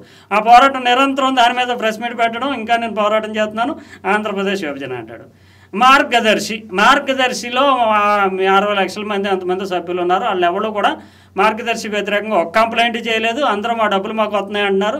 అయినా దాని మీద పోరాటం చేస్తూ రామోజీరావుని జైల్లో పెట్టేదాకా పోరాటం, ఆయన చచ్చిపోయాడు, అయినా దాని మీద పోరాటం. ఇలా అనవసర విషయాల్ని పట్టుకుని లాగి సాగదీసి దీనివల్ల సాధించేది ఆయనకు ఉండేటటువంటి మేధాశక్తి ఏంటి? ఆయన వల్ల రాష్ట్రం విడిపోయి ఉంది. ఈయనకేమో అన్ని శాఖల మీద అనుభవం ఉంది, పొలిటికల్ నాలెడ్జ్ ఉంది. రాష్ట్రానికి ఉపయోగపడక, తనకే ఉపయోగపడక అవుట్డేటెడ్ ఇష్యూస్ని పట్టుకుని దాంట్లో మీద పోరాటం చేసి ఇప్పుడు రాష్ట్ర విభజన కరెక్ట్ కాదు అన్నారు. ఏమవుతుంది? రాష్ట్రాలను కలిపేస్తారా? అసలు ఎందుకు ఉండవల్లిని ఒసరవల్లి అనటంలో ఉద్దేశం? అసలు ఆయన ధోరణి ఏంటి? ఇటీవల ప్రెస్ మీట్లో కూడా పిఎస్ఆర్ ఆంజనేయులు అనేవాడు ఏపీపీఎస్సీ గ్రూప్ 1 పేపర్లో తప్పు చేశాడు, హైకోర్టు తీర్పునే ధిక్కరించాడని ఒకవైపు కేసు నమోదయ్యి, జత్వాని అనేటువంటి ఒక మహిళా నటిని తీసుకొచ్చి ఐపీఎస్లో సీనియర్ ఐపీఎస్ అని ఇతను ఆదేశాలు ఇచ్చి తీసుకొచ్చి జైల్లో పెడితే అబ్బాయి ఐపీఎస్ రామాంజనేయులు చాలా గొప్పడు, సీతారామాంజనేయులు అద్భుతం అంటే అసలు ఏం సమాజానికి ఏ సందేశం ఇవ్వదలుచుకున్నాడు ఈయన ఎంతటి సీనియర్ మేధావి? సాయిరామ్ గారు, ఇక్కడ 3 ప్రధాన అంశాలు మీరు లేవదీశారు. ఒకటి, విభజన అంశం మీద ఆయన ఎందుకు అనవసర పోరాటం అన్నది. 2, రామోజీరావు చనిపోయినా ఇంకా మార్గదర్శి మీద ఎందుకు. 3, పిఎస్ఆర్ ఆంజనేయులు గారు. ఈ 3 అంశాలు అంటే నేను బాగా దగ్గరగా ఆయన అబ్జర్వ్ చేసిన వ్యక్తిగా నేను గమనించింది ఏంటంటే, జయాంధ్ర మూమెంట్లో జైలుకి వెళ్ళిన వ్యక్తి ఈయన వెంకయ్యనాయుడు గారు. ఈయన జయాంధ్ర మూమెంట్లో బాగా యంగ్. ఈయన స్పీచెస్కి చాలామంది ఇన్స్పైర్ అయ్యారు. అలా ఇన్స్పైర్ అయ్యి ఈరోజు రాష్ట్ర బీజేపీ అధ్యక్షుడిగా కూడా పనిచేసిన సోమవీర్రాజు గారు ఒకళ్ళు ఈయన బాటలో వెళ్ళి, ఈయన శిష్యులు చాలామంది ఉన్నారు. అయితే అంత ఇన్స్పిరేట్, ఏదైనా స్పీచ్ మాట్లాడుతుంటే ఆయన అలా వింటూ ఉంటాం. ఇంకా అలా మేము పత్రికల్లో పనిచేసినప్పుడు కూడా ఆయన స్పీచ్ వింటూ రాయడం మర్చిపోయేవాళ్ళు. అట్లాంటి ప్రభావితమైన వ్యక్తి. ఆయన మాటలు మెస్పరైజ్ చేసి ఎవరినైనా సరే మంచి వక్త. ఏ విషయాన్నైనా పూర్తిగా లోతుగా అధ్యయనం చేసిన తర్వాత దాని మీద మాట్లాడతారు. దానికి ఒక ఆధారం లేకుండా ఎప్పుడు మాట్లాడు. ఆయన ఖచ్చితంగా ఆధారాలు పెట్టుకుని, ఆధారాలను బేస్ చేసుకుని ఆయనకున్న మాటల చాతుర్యంతో, మాటల మాంత్రికుడు అంటారు ఆయన, ఆ విధంగా మాట్లాడతారు. ఉండవల్లి అరుణ్ కుమార్ గారు ప్రధానంగా రాష్ట్ర విభజనకు సంబంధించి ఒక గిల్టీ ఫీల్ అయ్యారు. ఎందుకంటే ఆయన కాంగ్రెస్ పార్టీలోనే కొనసాగి ఉంటే కనుక, ఏదో రోజున కాంగ్రెస్ కేంద్రంలో అధికారంలోకి వస్తే గవర్నర్ కావాల్సిన వ్యక్తి, ఆ స్థాయి వ్యక్తి, అంటే లాయర్గా కూడా ఉన్నారు, అన్ని పరిజ్ఞానం అంతా ఉంది, అంత నాలెడ్జ్ ఉన్న వ్యక్తి. కానీ పార్టీతోనే డిఫర్ అయ్యి ప్రజల్లోకి ఏదైతే ఇబ్బంది కలిగిందో దాని విషయంలో పోరాటంలో డిస్మిస్కి గురయ్యాడు. ఆయన పార్లమెంట్ సభ్యుడిగా ఉండి పార్టీ డిస్మిస్ చేసింది. అలాంటి పార్టీ నుంచి బయటకు వచ్చిన తర్వాత పార్టీ అని కాదు, ప్రజల తరపున ప్రజలే కదా నాకు ఎన్నాళ్ళు అవకాశం ఇచ్చారో లేకపోతే ఇదే అనేసి ఆ పార్టీ మీద రాయల్టీ ఆయనకి ఆ సింపతి కానీ ఇది కానీ ఉంది. కాకపోతే కోర్టులో ఆయన వాదన పెట్టింది ఏంటంటే, రాష్ట్ర విభజన మీద తీర్పు ఎలా ఉన్నా ఈ తెలంగాణ కలిసిపోదు, ఆంధ్ర కలిసిపోదు అన్న దాని మీద కూడా అమెండ్మెంట్ అయిన అఫిడవిట్ కూడా మార్చారు. ఇది తప్పు, ఇలా జరిగింది పార్లమెంట్లో, ఇలా చేయకండి, ఎప్పుడైనా భవిష్యత్తులో రాష్ట్ర విభజన జరిగినప్పుడు కరెక్ట్గా ప్రజాస్వామ్య పద్ధతిలో చెయ్యాలన్నది ఆయన ప్రధాన పోరాటం. దానికోసం బతుకున్నంతకాలం ఆయన పోరాడతాడు, అందులో డౌట్ ఏం లేదు. ఎందుకంటే తలుపులు మూసేసి చర్చ జరిగి స్పీకర్ ఏమనుకుంటే చేసేసింది, దీనికి లెక్కలు ఇవ్వగో అని పార్లమెంటు సాక్షిగా వాళ్ళ రికార్డులే చెప్తున్నప్పుడు సుప్రీంకోర్టు ఎందుకు నాకు న్యాయం చేయదు అనే వాదంతో ఆయన ఒక్కడో అలా పోరాడుతున్నారు. ఆయనతో కొంతమంది వేశారు. వాళ్ళంతా ఈయనంత ఫేమ్ కాదు కాబట్టి బయటికి రాలేదు. వాస్తవంగా ఈయన పోరాటంలో అర్థం ఉంది. భవిష్యత్తులో ఇలా చేయకండి, విభజన చేసినప్పుడు మీరు సక్రమంగా చేయండి. ఇప్పటికీ మోడీ కానీ అమిత్ షా కానీ పార్లమెంట్లో లేస్తే కాంగ్రెస్ను విమర్శించాలంటే రాష్ట్రం తెలుగు రాష్ట్రాలను ఎలా విభజించారనే దాని మీద ప్రధాన విమర్శ చేస్తున్నారు. వాళ్ళు తెలుగు రాష్ట్రాలకి న్యాయం 2 రాష్ట్రాలకి చేయటం లేదు, కానీ మీరు చాలా నిబంధనలకు విరుద్ధంగా వ్యవహరించారు. ఆ రోజుల్లో బీజేపీ కూడా కలిసింది ఓట్ల కోసం, వీళ్ళతో చేయి కలిపే విభజన చేశారు. ఈంది నాది ధర్మ పోరాటం, న్యాయ పోరాటం, అది నేను చివరి వరకు పోరాడతాను, ఎప్పటికైనా ఆ తీర్పు రావాలన్నది ఈయన దాని మీద చేస్తున్నారు. ఇంకా రెండో అంశం మీరు ప్రస్తావించింది రామోజీరావు గారి అంశం. ఈనాడు రామోజీరావు గారి మీద మొదటి నుంచి, అంటే ఈ కాంగ్రెస్ పార్టీలో రాజశేఖర రెడ్డి గ్రూప్గా ఉన్న వాళ్ళందరూ కూడా వాళ్ళని ఎప్పుడు కూడా వాళ్ళ వార్తలు సరిగ్గా ఇవ్వలేకపోవడం, లేకపోతే ఇలా ఉంది. రాజశేఖర రెడ్డి గారి కోటరీలో ఉన్న బ్యాచ్ అందరికీ కూడా అసంతృప్తి ఉండేది. ఈనాడు తెలుగుదేశం పత్రిక అన్నది నాటి నుంచి వాళ్ళకి బలంగా నాటుకుపోయాయి. అప్పటి నుంచి వీళ్ళకి ఆ పోరాటాలు జరుగుతున్నాయి. ఏ తప్పులో రామోజీరావు దొరుకుతారు అని ఎదురు చూశారు. అనుకోకుండా 2004లో రాజశేఖర రెడ్డి గారు ముఖ్యమంత్రి గారు రావడం, ఆ తర్వాత ఎప్పటి నుంచో వీళ్ళు ఫైల్ చేసుకుంటూ మార్గదర్శి విషయంలో ఏదైతే ఫండ్స్ ప్రజల నుంచి సేకరించకూడదు, రిజర్వ్ బ్యాంక్ నిబంధనల ప్రకారం అన్నది ఉంది, ఆ గైడ్లైన్స్ అయినా మార్చండి, లేకపోతే అలా సేకరించడం తప్పైనప్పుడు ఆయనకి చట్ట ప్రకారం శిక్షించండి అన్నది ఈయన ప్రధాన వాదన. ఇప్పటికే ఆయన చెప్తారు రామోజీరావు గారికి ఏదో శిక్ష పడాలి, ఉరి శిక్ష చేయాలి, అది నా టార్గెట్ కాదు, ఇది తప్పు, ఇలా చేయకండి అంటే ఆయన్ని ఆదర్శంగా తీసుకుని ఆయన మార్గదర్శకత్వంలో నడిచే వందలాది వేలాది కంపెనీలు తమ తీరు మార్చుకుంటాయనే ధోరణి గురించే నేను ప్రధాన పోరాడుతుంది. లేకపోతే చట్టం చేయండి పార్లమెంట్లో, ఇట్లా ఎవరైనా సరే హిందూ అన్డివైడెడ్ ఫ్యామిలీస్ నుంచి ఫండ్స్ సేకరించవచ్చు అని చట్టం చేయండి అనేది ఆయన ప్రధాన వాదన. ఇక్కడ మార్గదర్శి ఫైనాన్షియర్స్కి ఉన్న డిఫరెన్సెస్ని రాజమండ్రి ప్రెస్ అందరికీ మొత్తం అర్థంగానే అర్థశాస్త్రం అంటే తెలియని వాళ్ళు కూడా శాస్త్రం అర్థమయ్యేలా చెప్పేశాడు. అయితే మీరన్నట్టు రామోజీరావు చనిపోయిన తర్వాత ఆయన ఈ పోరాటం వదిలేసి ఉండొచ్చు అని, కానీ వాళ్ళ వారసులు కంటిన్యూ చేస్తున్నారు కాబట్టి ఈయన కూడా నేను నమ్మిన సిద్ధాంతం కోసం నేను పోరాడాలనే ధోరణి ఉన్న వ్యక్తి కాబట్టి దాని మీద పోరాటం చేస్తున్నారు తప్ప, ఇది వ్యవస్థకి సంబంధించి వ్యవస్థలో పెద్ద వ్యక్తులు ఎవరైతే తప్పు చేస్తారో వాళ్ళని లోకం అనుసరిస్తుంది. భగవద్గీతలో ఏదైతే శ్లోకం ఉందో దాన్ని ఈయన పదే చెప్తూ ఉంటారు ఉండవల్లి అరుణ్ కుమార్ గారు. ఆ శ్లోకాన్ని చెప్తూ పెద్దలు ఏదైతే పాటిస్తారో దాన్ని లోకం అనుసరిస్తుంది, పెద్దలు తప్పు చేస్తుంటే లోకం తప్పు చేస్తుంది. ఆ వాదన కరెక్ట్ కాదు. పెద్దలు తప్పు చేసినా చిన్నలు తప్పు చేసినా అందరికీ ఒకటే శిక్ష, ఒకటే చట్టం ఉంది అనేది నిరూపించాలనే తపంతో ఆయన పోరాటం చేస్తున్నారు. ఇంకా మూడో అంశం బిఎస్ఆర్ ఆంజనేయులు గారి అంశం. ఈ రాజశేఖర రెడ్డి గారు ముఖ్యమంత్రిగా ఉన్న సమయం నుంచి కూడా బిఎస్ఆర్ ఆంజనేయులు గారు ఆయనకి చాలా కీలకమైన రోల్ వహించాడు రాజశేఖర రెడ్డి గారి దగ్గర.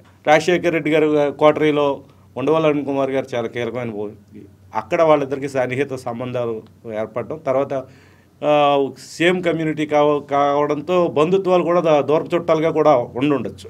నిజాయితీ పరుడుగా ఒక ముద్ర ఉంది ఆయన, ఎక్కడ అవినీతి పరుడు అయితే కాదు. ఫస్ట్ ఈ జత్వానీ కేసులో, ఆ తర్వాత అంటే ఈ రాజశేఖర రెడ్డి గారు పోయిన తర్వాత వాళ్ళ నాన్నగారి దగ్గర చేసిన చనువు కావచ్చు, వాళ్ళ నాన్నగారికి ఉన్న కీ రోల్, ఆ పాత్ర రామాంజనేయులు గారు పోషించారని జగన్ గారు నెత్తిన పెట్టుకుని ఉండొచ్చు ముఖ్యమంత్రిగా ఉన్నప్పుడు. సో ఈయన పోషించడం, తర్వాత ఈనాటికి సంబంధించి లేకపోతే కొన్ని కీలకమైన అంశాలకు సంబంధించి పిఎస్ఆర్ ఆంజనేయులు గారు ఉన్న నెట్వర్క్ను ఉపయోగించుకుని ఇదంతా చేసి ఉండవచ్చని ఒక భావనతో ఆయన మీద ఈనాడు కావచ్చు, ఇటు తెలుగుదేశం ప్రభుత్వం కానీ గట్టిగా దృష్టి పెట్టాయని అనుకోవచ్చు. ఈ జత్వానీ కేసు అన్నది పూర్తిగా పరిణామాలు ఎవరికి అర్థం కావట్లేదు, చాలా గందరగోళంగా ఉంది ఆ కేసు. ఏంటన్నది పూర్తి పూర్వాపరాలన్నీ కోర్టులో ఉన్న ఈ కేసు అంతా తేలడం, తర్వాత విచారణ అది కూడా అర్థం కావాలి. అసలు ఆ అమ్మాయి తప్ప, లేకపోతే ఈంది తప్ప, ఏం జరిగింది, లేకపోతే ప్రభుత్వ అధినేతలుగా ఉన్న జగన్ లాంటి వ్యక్తులు ఒత్తిడితో రామాంజనేయుల చేత అలాంటి పనులు చేయించారా ఏంటన్నది తేలాలి. అది రామాంజనేయులుగా అన్నది డీజీ ర్యాంకర్ ఉన్న వ్యక్తిని ఈ విధంగా చేయడం వల్ల సమాజానికి ఎలాంటి మెసేజ్ వెళ్తుంది? ఐఏఎస్లు, ఐపీఎస్లు ఇలాంటి వారి పట్ల కూడా ఇలాంటి వెహికల్ చట్టం ముందు అందరూ సమానమే కదా. ఐఏఎస్ అవ్వచ్చు, ఐపీఎస్ అవ్వచ్చు, ముఖ్యమంత్రి అవ్వచ్చు, ప్రధానమంత్రి అవ్వచ్చు. చట్టం ముందు చట్టానికి కొన్ని సందర్భాల్లో గవర్నరు, రాష్ట్రపతి తప్ప మిగిలిన వాళ్ళకి ఎవరికి కూడా చట్ట పరిధిలో ఎవరైనా సమానులే. మరి ఉండవల్లి అరుణ్ కుమార్ గారికి ఆ విషయం తెలియదని డీజీని అంత మాత్రాన మర్డర్ చేసేసి నేను డీజీని కదా, నేను చేయడంలో ఎన్కౌంటర్ అది న్యాయబద్ధమైంది అని అనలేడు కదా. ఇక్కడ ఆయన చెప్తున్న లాజిక్ ఏంటంటే అరుణ్ కుమార్ గారు చెప్పింది ఏదైతే ఈనాడులో ఒక వార్త వచ్చిందో ఆ తర్వాత రోజే దాని మీద కేసులు కట్టడం, సిఐడి దిగడం జరుగుతుంది. ఇటు జత్వానీ కేసులో కానీ ఈనాడులో రావడం, తర్వాత దీని మీద కేసు వేయడం. అదేవిధంగా మళ్ళీ ఈ ఏపీఎస్ఎస్సి చెప్పారు మీరు, అది ఒక వార్త వచ్చింది, తర్వాత దాని మీద కూడా విచారణ మొదలైంది. ఇక అలా లేనిపోయిన అనుమానాలు ఈయన చెప్పిన దానికి దానికి సరిపోతుంది. సీనియర్ జర్నలిస్ట్గా ఒక కేసు పెట్టదాము అనుకున్నప్పుడు లీకులు వదులుతారు. ఏంటంటే పేపర్లో వచ్చి రావడం అనేది ఒక సపోర్టివ్ ఎవిడెన్స్గా తీసుకుంటారు తప్ప ఈనాడు పేపర్లోనో ఆంధ్రజ్యోతి పేపర్లోనో వచ్చిన దాని మీద బేస్ అయ్యే కేసు పెట్టడం అనేది ఉండదు. ఇది చాలా కాలం నుంచి నడుస్తుంది. రామాంజనేయులు గారిని అరెస్ట్ చేయబోతున్నాము, ఈ ఆధారాలు ఉన్నాయని ఉన్నత స్థాయిలో పేపర్కి లీకేజ్ కూడా ఇచ్చిన తర్వాత అది సపోర్టివ్గా ఉంటుంది తప్ప నిజానికి పేపర్లో ఇచ్చిన వార్తలు కోర్టులో దానికి ఏమాత్రం వాల్యూ ఉండదు. అందువల్ల ఈనాడులో వచ్చింది కనుకే పిఎస్ఆర్ ఆంజనేయుల మీద కేసు పెట్టారని ఉండవాలి. ఐఏఎస్లు ఐపీఎస్లు అయినంత మాత్రాన వాళ్ళు చట్టాలకి ఏం అతీతులు కాదు. చాలా మంది మంత్రులుగా చేసిన వాళ్ళు కూడా జైలుకి వెళ్ళిన సందర్భం, ముఖ్యమంత్రి వెళ్ళిపోయారు జైల్లోకి. ఇప్పుడు Avinash Reddy MP skill scam లో చంద్రబాబు నాయుడు తీసుకెళ్ళి జైల్లో పెట్టారు. వీళ్ళందరూ దానికి ఏం అతీతులు కాదు. కాకపోతే ఇక్కడ ఏం జరిగింది అన్నది పూర్తిగా తెలియట్లేదు. అంటే రివెంజ్ పాలిటిక్స్, రివెంజ్ పాలిటిక్స్ అన్నవి ఏపీలో నడుస్తున్నాయి, ముఖ్యంగా ఆంధ్రప్రదేశ్లో. ఇప్పుడు తెలంగాణలో కూడా ఎక్కువ మొదలైనట్టు ఉన్నాయి. ఏదైతే గవర్నమెంట్ ఉంటుందో ఆ గవర్నమెంట్లో గతంలో పనిచేసిన అధికారులు సన్నిహితంగా ప్రభుత్వ అధినేతలతో ఉన్న వాళ్ళందరి మీద కూడా కేసులు కట్టడం అనేది కూడా ఆనవాయితీ సాంప్రదాయంగా మొదలు క్యాబినెట్ మంత్రుల మీద కూడా పెడుతున్నారు. ఆ విధమైన పాలిటిక్స్ నడుస్తున్నాయి అన్నది స్పష్టంగా కనిపిస్తుంది. ఇది చాలా దుష్పరిణామం. అంటే రాష్ట్ర ప్రగతి మీద, సంక్షేమం మీద దృష్టి పెట్టాల్సిన ప్రభుత్వాలు జగన్ కావచ్చు, చంద్రబాబు కావచ్చు.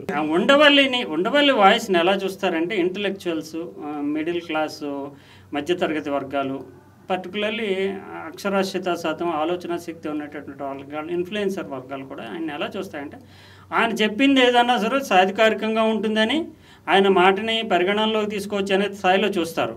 అటువంటి వ్యక్తి డైరెక్టర్ జనరల్గా ఉన్న వాళ్ళ మీద కేసు ఎలా పెడతారంటే చట్టంలో ఆయనకు తెలీదా? ఆయన లాయర్ కూడా సుప్రీంకోర్టులో కేసును తానంతా తాను వాదించుకుంటాడు. డీజీ మీద కేసు ఎలా పెడతారు?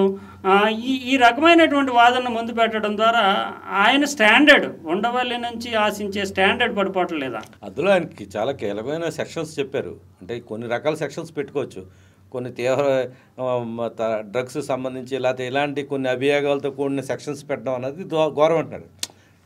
పెట్టచ్చు, కొన్ని సెక్షన్స్ పెట్టచ్చు, అవి పెట్టకూడని సెక్షన్లన్నీ కూడా పెడుతున్నారు. ఇలా కాన్స్పిరసీ ఈ విధంగా ఉన్నది చెప్పడం ఆయన ఉద్దేశం. ఇప్పుడు పిఎస్ఆర్ ఆంజనేయులు అనే వ్యక్తి ఒక సామాన్యుడు కాదు, నిస్సహాయుడు కాదు. ఆయనకి న్యాయపరంగా ఉండేటటువంటి పరిధి తెలుసు, న్యాయపరంగా పోరాటం తెలుసు. ఆయన రాజ్యాంగాన్ని చదువుకున్నాడు, సీనియర్ ఐపీఎస్. ఆయనకు వైఎస్ఆర్ కాంగ్రెస్ పార్టీ సపోర్ట్ ఉంది. సుప్రీంకోర్టు లాయర్లను కూడా దింపగలరు రంగంలోకి.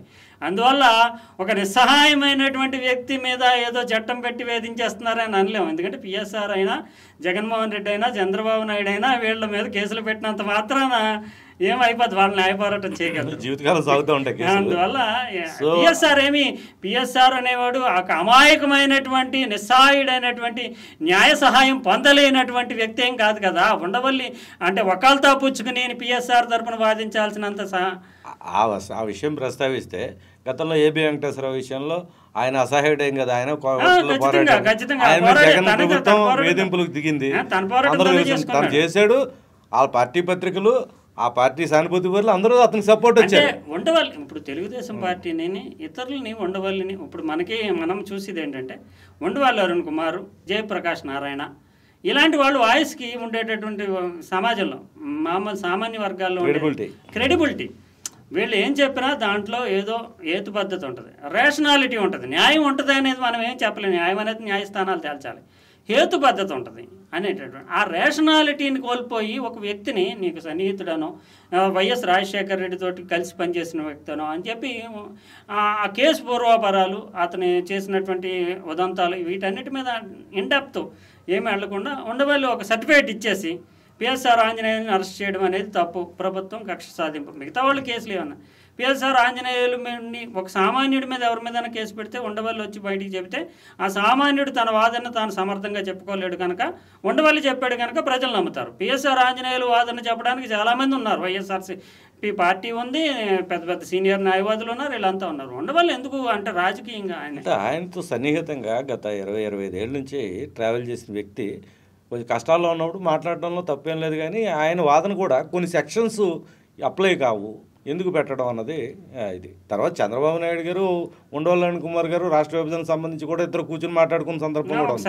ఆయన హుందాగా పిలిపించాడు ఆయన చంద్రబాబు నాయుడు గారు. అంటే అది ఆయన చెప్పింది చేయలేదని తర్వాత ఆరోపించాడు. కానీ ఉండవల్లిని చంద్రబాబు నాయుడు గారు ఎందుకు పిలిచారు అంటే ఆయనకున్న స్టేచర్. ఉండవల్లి అనే వ్యక్తి చెప్పేది ఏదన్నా హేతుబద్ధంగా ఉంటుందనే, లేకపోతే ఉండవల్లి ఇచ్చే సలహా వల్లే రాష్ట్రమని కాదు, ఆయన మాటని వినొచ్చు అనేటటువంటి ఆ స్థాయి కలిగిన వ్యక్తి ఇలాంటి చిన్న చిన్న వ్యవహారాలు అన్నింటిలోని పెట్టుకుని ఆ స్టాండర్డ్ ఉండవల్లి అనేవాడు 2 రాష్ట్రాలు ఆసక్తిగా చూసి జనరల్గా ఆయన చెప్పాలని చెప్పలేదు. పాత్రికేయులు అడిగిన ప్రశ్నకి చెప్పారు. ఆయన దీని మీద ఏమీ ప్రెస్ మీట్ పెట్టాలని పెట్టలేదు. ఆయన యాక్చువల్గా విభజనకు సంబంధించి 2 డేట్లలో సంవత్సరానికి పెడుతూ ఉంటారు. ఒకటి విభజన నిర్ణయం తీసుకున్న రోజు, తర్వాత రాష్ట్ర విభజన జరిగిన రోజు, ఇట్లా కొన్ని ఉన్నాయి. ఆ డేట్స్కి ఖచ్చితంగా సంవత్సరానికి ఒకసారి తద్దినం పెట్టినట్టు పెడుతూ ఉంటాడు ఆయన. ఈ బాధలన్నీ చెప్పి రాష్ట్రం ఇంకెలాగా ఉండిపోయింది, విభజన సమస్యలు తేలలేదు, విభజనకి ఇచ్చిన హామీలు నెరవేరలేదు, పార్లమెంట్లో మనకి ఈ హామీలు వచ్చాయి, మనకి సిగ్గు లేదా శరం లేదా, మన ఆంధ్ర వాళ్ళ ఏంటి అన్యాయం అనేది ఎప్పుడు ప్రశ్నిస్తూ ఉంటాడు. అందులో భాగంగా పెట్టిన ప్రెస్ మీట్లో అనేక రకాల క్వశ్చన్లు వస్తూ ఉంటాయి. ఆ క్వశ్చన్లకి ఆయన సమాధానం చెప్పి ఉండొచ్చు. అయితే దానికి ముందు ఆయన పిఎస్ఆర్ ఆంజనేయులు గారిని రిమాండ్ ఖైదీగా ఉన్నప్పుడు మొన్న వెళ్ళి కలిశారు. ఆ కలిసినప్పుడు కొన్ని వార్తలు రేగాయి, చాలా విమర్శలు వచ్చాయి. అండ్ మీరన్నట్టు రకరకాల వాదనలు ఉన్నాయి. కానీ సమాజానికి ఉపయోగపడే పనులు ఏమి చేయట్లేదు అనేది తప్పే. ఎందుకంటే ఆయన ఇటీవల కాలంలో కొన్ని కళాశాలకు వెళ్ళి పిల్లలకి ఆ అర్థశాస్త్రానికి సంబంధించి, రాజకీయాలకు సంబంధించి బోధిస్తున్నారు. అవి మరింత పెంచితే మాత్రం మీరు ఎందుకంటే వీళ్ళు పొలిటికల్ లీడర్షిప్ అంత వీళ్ళది. ఇప్పుడు ఉండవల్లి అరుణ్ కుమార్ 17-18 ఏళ్ల వయసులో జై ఆంధ్ర ఉద్యమంలో పాల్గొని లీడర్షిప్ ఎక్కడి నుంచి స్టూడెంట్ లీడర్షిప్ చంద్రబాబు నాయుడు అయినా S university, Venkaiah Naidu Andhra university, అంతకుముందు సీతారాం యూనివర్సిటీల నుంచి స్టూడెంట్ లీడర్షిప్ అనేది పొలిటికల్ క్లాసెస్, పొలిటికల్ నాలెడ్జ్ అనేది ఇప్పుడు ఆ కెరియర్ ఓరియంటేషన్ వచ్చిన తర్వాత అసలు ఎవరు చూడట్లేదు. అటువంటి అప్పుడు ఇలాంటి మేధావి ఆ యూత్ని ఇన్స్పైర్ చేస్తూ స్టూడెంట్ లీడర్షిప్ని తీసుకొస్తే రేపు మంచి నాయకత్వం రాష్ట్రానికి వస్తుంది కదా. ఆ పాత్రను పోషించడంలో ఎందుకు ఆయన వీలైనంత వరకు ఆయన ఎవరైనా పిలిస్తే వెళ్తున్నాడు. ఆయన అంతటా ఆయన వెళ్ళట్లేదు. కానీ నేను గమనించిన దాంట్లో రాజమండ్రిలో ఆర్ట్స్ కాలేజీకి సంబంధించిన సెమినార్స్కి కానీ, లేకపోతే వాళ్ళు పిలిచినప్పుడు వీటీ కాలేజీ ఇట్లా బయట, లేకపోతే విద్యార్థులకు సంబంధించి ఇటీవల కాలంలో పాలిటిక్స్ మీద కూడా ఆయన కొన్ని వక్తృత్వ పోటీలు అవి కూడా బుక్ బ్యాంక్ అని ఆయన నిర్మించి ఏర్పాటు చేశారు. అందులో అన్ని పుస్తకాలు ఉంటాయి. అక్కడ కూర్చొని ఆయనతో పాటు ఉన్న స్నేహితులు సన్నిహితులు అందరూ కూడా కూర్చొని చదువుతూ ఉంటారు. ఇందులో సెమినార్లు అవి కూడా నిర్వహించారు. యాక్చువల్గా దాన్ని ఆ బుక్ బ్యాంక్ అన్నది రాజమండ్రి తీర్మానం ఒకటి చేయాలి. ఇదివరకు అక్కడ కలకత్తాలో చూసాము. ఆ విధంగా కొన్ని దేశానికి సంబంధించి కీలకమైన అంశాలకు సంబంధించి పరిణామాలు జరిగినప్పుడు దాని మీద మేధావులందరితో కూర్చొని, అన్ని రకాల వర్గాల వారితో కూర్చొని ఒక తీర్మానాన్ని రాజమండ్రి నుంచి పంపించాలి అనేది ఆ కాన్సెప్ట్లో రాజమండ్రి డిక్లరేషన్ అనేది ఆ కాన్సెప్ట్లో చేద్దాం అనుకున్నారు. అది అంతా నిర్మించి అన్నీ ఓపెన్ అన్నీ అయిన తర్వాత కరోనా వచ్చింది 2 ఏళ్ళు. ఆ 2 ఏళ్ళు కరోనా రావడం, ఈ ప్రభుత్వాలు ఈ గొడవల్లో ఆ మెయిన్ ఆయన అనుకున్న ఆశయం పక్కకు వెళ్ళింది. అయితే ఇటీవల కాలంలో మీరు చెప్పినట్టు చేస్తున్నారు. కానీ ఇది మరింత పెంచాల్సిన అవసరం అయితే ఉంది ఆయన.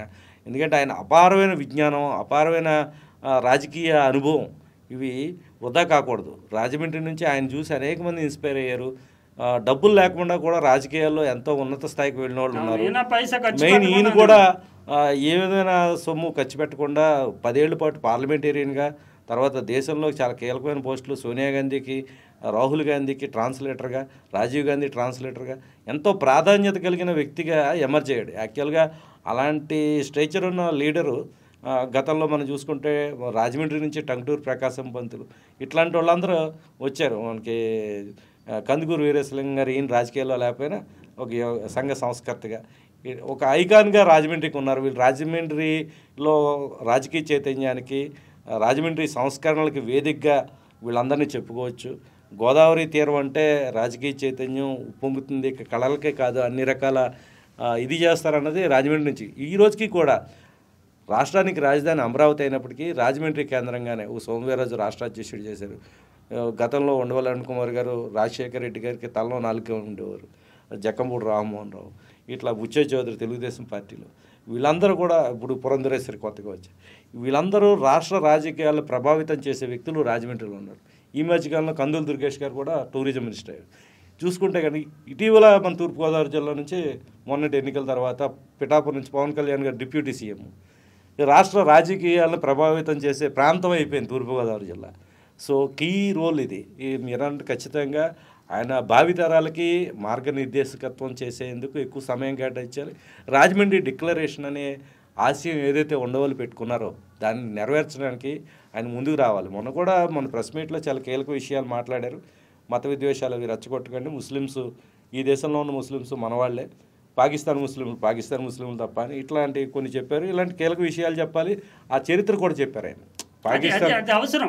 పంజాబ్లో ఉన్న వాళ్ళే పాకిస్తానీలు, పంజాబ్ విడిపోయింది తప్ప ఇంకోటేం కాదు, వాళ్ళు మనం ఒకటే. ఇట్లా కొన్ని లోతైన చరిత్రను అంతా కూడా బయటకు పెట్టి చెప్పగలిగే, అటు పండితుడికి పామరుడికి అర్థమయ్యే రీతిలో చెప్పగలిగేది ఉండవల్లి అరుణ్ కుమార్ గారు. ఆయన ఖచ్చితంగా ఈ రాజమండ్రి డిక్లరేషన్ అనే ఆశయాన్ని పెట్టుకున్నారు. ఆ ఆశయం మీద జరపాలి. ఇప్పుడు ఈ యుద్ధానికి సంబంధించి కూడా అనవసరమైన ప్రచారాలు అవి జరుగుతున్నాయి. ఇలాంటి విషయాల మీద గతంలో జరిగిన యుద్ధాలు, దాని పరిణామాలు, ఎట్లా వ్యవహరించాలి ప్రజలు యుద్ధం సమయంలో, ఇలాంటి కీలక అంశాలన్నీ కూడా ఆయన ప్రజల్లో ఇప్పుడు డిజిటల్ మీడియా వచ్చింది కాబట్టి నిత్యం ఆయన తిరగక్కలే. ఆయన కూడా 70+ వచ్చాడు, వయసు రీత్యా కూడా విద్యార్థుల దగ్గరికి వెళ్ళి చెప్పాడు. విద్యార్థులకి వెళ్ళాలన్నా ఇప్పుడు అందరికీ సెల్ ఫోన్ ఉంది కాబట్టి డిజిటల్ రూపంలో ఆయన ఈ డిక్లరేషన్స్ ద్వారా కానీ అక్కడ చిన్న చర్చా కార్యక్రమం కొంతమందితో కలిసి చేస్తే కనుక సమాజానికి మంచి ప్రయోజనం చేకూరుతుంది. దాంతోపాటు ఆయన మనం వద్దన్నా చేయమన్నా కానీ మీరు అన్నట్టు ఈ విభజన పోరాటం ఆగదు. ఆ రామోజీరావు గారి మీద ఆ కేసుకు సంబంధించి ఆయన పోయినా లేకపోతే ఇంకోటి ఆ సంస్థ మూసేసినా ఆయన పోరాటం అయితే కొనసాగుతుందని అనుకుంటున్నాను నేనైతే. ఇప్పుడు చివరిగా వైఎస్ జగన్మోహన్ రెడ్డి 30 ఏళ్ల పాటు నేనే ఉంటానని చెప్పి అసలు వై నాట్ 175 అన్న వ్యక్తి 11 సీట్లకు పరిమితం అయిపోయారు. ఇప్పుడు కూటమేమో ఒకవైపు అభివృద్ధి, ఇంకోవైపు సంక్షేమం రెండూ చేసుకుంటూ పవన్ కళ్యాణ్ లాంటి ఒక కరిస్మాటిక్ లీడర్ మద్దతు, కేంద్రం మద్దతు, సో బలమైనటువంటి కూటమి ఏర్పడింది. అసలు వైసీపీ భవిష్యత్తు ఎలా ఉండబోతుంది? జగన్మోహన్ రెడ్డిని చూస్తే ఒకవైపు కేసులు అన్నీ చుట్టుముట్టున్నాయి, కేంద్రం మద్దతు ఇచ్చే పరిస్థితి లేదు. ఇప్పుడు ఆయనకి ఎవరు రక్ష? ఆ పార్టీ భవిష్యత్తు ఏంటి? అది ఇంకా మక్కలో పుట్టి పప్పులోకి కలిసిపోవడం అనే ఏదో అంటారు చూసారు, అలాంటి పరిస్థితి. వైసీపీ భవిష్యత్తు ఫ్యూచర్ ఎలా ఉండబోతుంది? జగన్ ఫ్యూచర్ ఎలా ఉండబోతుంది అనుకుంటున్నారు? రాజకీయాల్లో పార్టీ పెట్టిన తర్వాత అది మక్కలో పుట్టి పప్పులో కలిసిపోయే పరిస్థితి అయితే ఉండదు. ఎవరో ఒకళ్ళు జగన్ జైలుకి వెళ్ళినా కానీ లీడ్ చేసుకుని దాన్ని ముందుకు తీసుకెళ్లే పరిస్థితి ఉంటుంది. రాజకీయాల్లో వయసు రీత్యా జగన్కి చాలా అవకాశాలు అయితే ఉన్నాయి. కేసుల రీత్యా అతనికి సుదీర్ఘకాలం శిక్షపడి ఏదైనా అయితే పరిణామాలు చెప్పలేం. కానీ దానికి ఆయన వైఫ్ని రెడీ చేసుకున్నారు. ఏదైతే లాలూ ప్రసాద్ యాదవ్ బీహార్లో చూసామో మనం, ఆ విధంగా ఆవిడ అమర్చి అవడానికి సిద్ధంగా ఉంది. అందుకే ఆ పార్టీకి అయితే గాలి ఉన్నప్పుడు గెలుస్తుంది, లేదా అన్న పరిస్థితి. ఇప్పుడు మీరు చెప్పండి, ఇప్పుడు జగన్కి ప్రత్యామ్నాయం రాష్ట్రంలో ఎవరున్నారు?